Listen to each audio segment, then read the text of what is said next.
Avec Emener, bonjour. Bonsoir. Alors vous êtes journaliste et auteur de 2 livres sur les origines bretonnes de Jacques Kerouac, dont celui-ci avec Patricia Dagier, Breton d'Amérique. Jacques Kerouac, Breton d'Amérique. Alors pour commencer, une réaction sur le reportage que l'on vient de voir. Vous connaissiez cet épisode de la vie de Jacques Kerouac ? Oui, alors assez mal, mais j'avais lu effectivement un article sur le sujet. Ce qui ne m'étonne pas du tout, c'est le thème du tableau, parce que en fait, Kerouac était très marqué par son éducation judéo-chrétienne. Dès son enfance, il a beaucoup fréquenté les églises, comme le faisaient d'ailleurs les émigrés canadiens dans le Massachusetts. Et je pense que cette prégnance de la religion, elle l'a poursuivi toute sa vie. Et qu'il ait choisi un thème religieux, ça ne m'étonne pas du tout. Est-ce que c'est parce que Kerouac était un peu breton, et on dit qu'en Bretagne, il y a beaucoup... Oui, bon, voilà, effectivement, je ne sais pas si les deux sont liés, mais effectivement, il était bien breton, parce que son père lui répétait pendant sa jeunesse, Tijan, n'oublie pas que tu es breton, parce que son nom, c'est pas Jack, après c'est l'appellation, j'allais dire anglo-saxonne qu'on a donnée, mais donc au départ c'est Jean-Louis, Jean-Louis Kerouac. Alors, quel est le berceau de la famille Kerouac? Alors le berceau de la famille Kerouac, tel que Patricia Dagier donc l'a établi, se trouve à Lanmeur.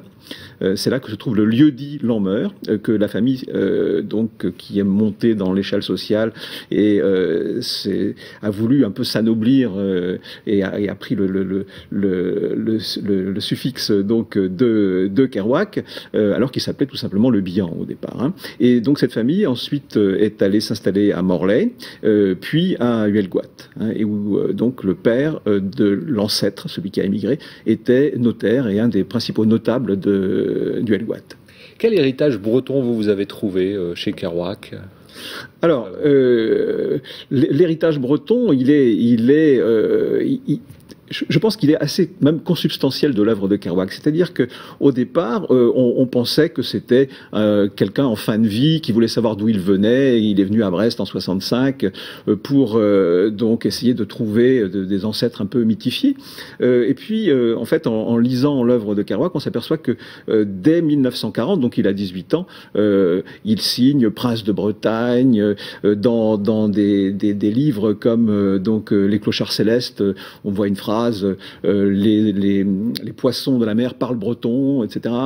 Dans une interview à Radio-Canada, il dit bah oui, si j'ai vécu comme j'ai vécu, c'est à cause de mes ancêtres marins bretons. Enfin, vous voyez, donc il y a une certaine obsession qui court tout au long de sa vie, qui culmine donc au moment où il vient à Brest. Aujourd'hui, est-ce que la Bretagne tire un héritage de Kerouac? Est-ce qu'elle le célèbre?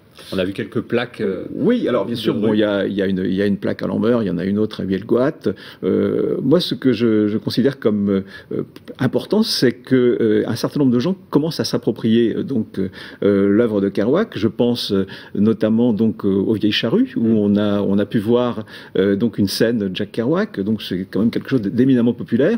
On voit que au Festival de l'Orient cet été, Kerouac était aussi à l'honneur.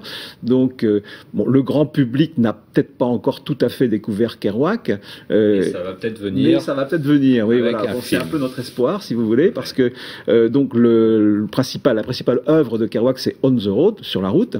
Et depuis déjà plusieurs années, presque 15 ans, Coppola, le cinéaste, était propriétaire des droits. Il a fini par confier le tournage à Walter Salles. Le film pourrait sortir prochainement. Voilà, à suivre, on en reparlera. Merci Eric Emener d'être venu parler.